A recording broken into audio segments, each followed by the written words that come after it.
You're now experiencing the Gretna Bill Show. I grew up a couple hours north in Penyan in the Finger Lakes. Sure.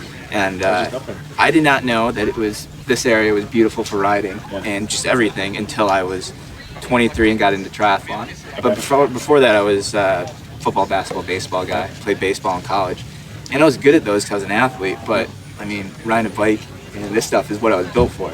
We didn't have anybody. Yep. And nobody rode bikes around me.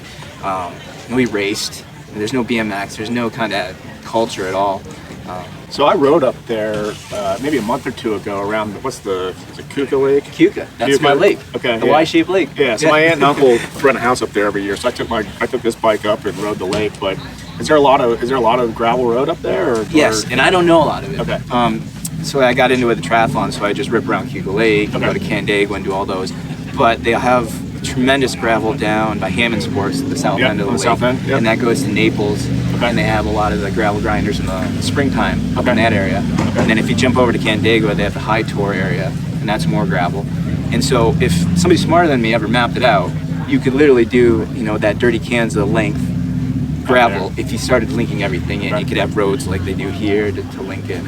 So how did you get involved in gravel specifically? Did you start somewhere else, or how's your career kind of after you left mainstream sports into biking? How did that progress? So I was a disgruntled 22-year-old public accountant that had just gotten a CPA and fell in love with the sport of triathlon. Okay. And I dove headfirst into that, and it basically had a quarter-life crisis and became a professional triathlete. Okay. And we have those all the time, Todd. Believe me, we could tell you stories, but keep going, man. Yeah. I love it. No, so I dove headfirst into it, and I just wanted to be a professional. I thought it was cool. It was a total new scene to me. It was something I was good at, and so I just chased that for 2012, 13, 14, 15, 16. And I finally kind of got my head straight after that and realized I wasn't going to win Kona, but started focusing more on my career again. To come full circle, I met my wife because of it. Okay. So I look back on it, I was like, this is really good. And then last year, you were here. Yep. You won unPAved. What was it, the 120 last year as well? Yep. So who was your main competitors last year? Do you remember? Last year, so first year race, I didn't really know too many people. But my roommate, Chris Ganner, he was, I think, a Philadelphia local. Knew Dave, he got me into the event, told me to come down. DP, yeah. Yeah, so come on, do this race, man. Okay. So going up that first big climb, that's about 20 minutes, it's separated to myself, my roommate Chris, and a kid named Michael Spencenville, I believe. He's around the gravel scene. Got it. He's pretty good. So we broke away on that first climb and stayed away together. So there's three of us. And my guess is the chase pack behind us figured those kind of idiots what are they doing? It's 120 miles. Just let them go for the moment.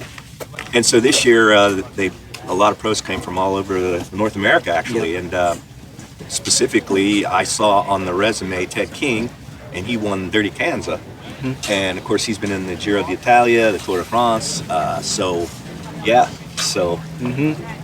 I'll be anxious to hear the play-by-play after the race and see if you get away from him. I think instead of 3 at the top of the hill, it's going to be more like 10 this year. 10.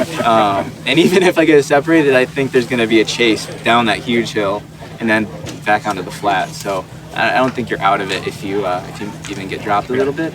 But yeah, the race was super cool. It's drawn a big crowd. Yeah, it's really been great. So what bike are you going to be riding, and how do you have it? You have a 2x on it? What kind of tires? What kind of pressure, etc.? Give us a little rundown on that. Sure. I have a Specialized Crux, the cool pink version. I have a 2x. I like 2x for gravel. It gives you a huge range of gears. I have a 32 cassette, or 32 or 34? I think I actually have a 34 cassette on the back. So you're about 1-to-1. Yes. Yep. And that makes it perfect for me. I have Rambler, the Maxxis Rambler 38s. And I run those kind of across the board in the gravel scene. And about pressure tomorrow? I think 42, 43 for me. And bars, just straight road bars, or do you have a little bit of a flare on them? Or? Straight road bars. Yeah, you're used to it, right? Yeah. Yep. And very cool. Man, thanks for sitting down with us. And good luck tomorrow. Yeah, appreciate your time. Yeah, it's a pleasure meeting you. Absolutely. Good to meet you too. Yeah, man. Thanks. Good to meet you. Check us out on YouTube, the Gretna Bill Show, man. Awesome. Thank you. Thanks, guys. That's awesome.